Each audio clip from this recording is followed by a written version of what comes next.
Hi, it's Mel from Illamasqua, and today I'm going to show you how to create a no makeup look. Start by applying satin primer. I like to use a pea-sized amount using a fluffy blending brush and apply to the outer edge of the face. To mattify the T-zone, I apply a small amount of matte veil with my fingers, concentrating on the centre of the face. Next, I apply a small pea-sized amount of skin-based concealer pen using a small fluffy brush, and I apply the concealer in the areas that I need to perfect.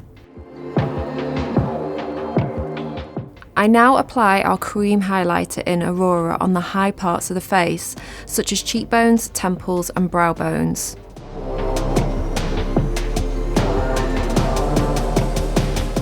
Finish this look off with a small amount of powder. I like to use a large fluffy brush to dust some of our translucent powder to the T-zone. And that's how I create my no makeup look.